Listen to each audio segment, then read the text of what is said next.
White হাউসের দায়িত্ব নেওয়ার কয়েকদিন পরই মার্কিন প্রেসিডেন্ট ডোনাল্ড ট্রাম্প একটি নির্বাহী আদেশের মাধ্যমে বিদেশে মার্কিন সব সহায়তা স্থগিত করেছে, যার ফলে বিরূপ প্রভাব পড়তে শুরু করেছে পুরো বিশ্বেই।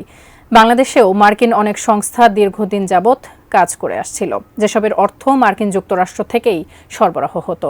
তবে এখন মার্কিন সহায়তা বন্ধের পর অনেকের মনেই প্রশ্ন, মার্কিন যুক্তরাষ্ট্র থেকে আসলে কত টাকা সহায়তা পেত বাংলাদেশ? বিস্তারিত ডেস্ক রিপোর্টে।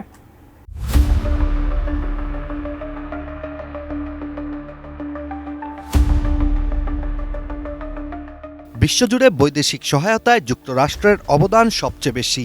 একটি জরিপে উঠে এসছে যে ২০২৩ সালে মার্কিন যুক্তরাষ্ট্র আন্তর্জাতিক সাহায্যের জন্য ৬৮ বিলিয়ন মার্কিন ডলার খরচ করেছিল। তবে মার্কিন নির্বাচনে জয়ী হয়ে যুক্তরাষ্ট্রের ৪৭তম প্রেসিডেন্ট হিসেবে ডোনাল্ড ট্রাম্প দায়িত্ব গ্রহণ করার পরেই পাল্টে যাচ্ছে সব চিত্র। মিশর ও ইসরায়েলকে ছাড়া বিশ্বের সব দেশে মার্কিন সহায়তা বন্ধ ঘোষণা করেছেন তিনি।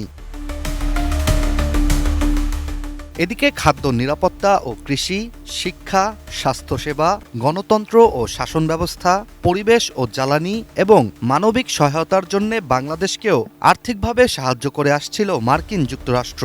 মার্কিন সরকারের বৈদেশিক সহায়তা সংক্রান্ত ওয়েবসাইটের তথ্য অনুযায়ী ২০১৮ সাল থেকে বাংলাদেশকে ৫০০ মিলিয়ন মার্কিন ডলার সমপরিমাণ আর্থিক সহায়তা প্রতি বছরই করে আসছিল যুক্তরাষ্ট্র, যা বাংলাদেশি মুদ্রায় প্রায় ৬০,০০০ কোটি টাকার সমপরিমাণ। এছাড়া ২০১৮ সালের আগেও আনুমানিক ৩০০ মিলিয়ন মার্কিন ডলার সমপরিমাণ সহায়তা প্রতি বছর করত যুক্তরাষ্ট্র।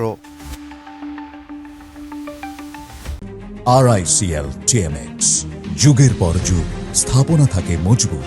বাংলাদেশে মার্কিন সহায়তার বেশিরভাগই পরিচালনা করে থাকে United states agency for international development বা USAID। সবশেষ ২০২৪ সালে USAID ও অন্যান্য আরও সংস্থার মাধ্যমে বাংলাদেশে আনুমানিক ৪৯০ মিলিয়ন মার্কিন ডলারের আর্থিক সহায়তা এসেছিল।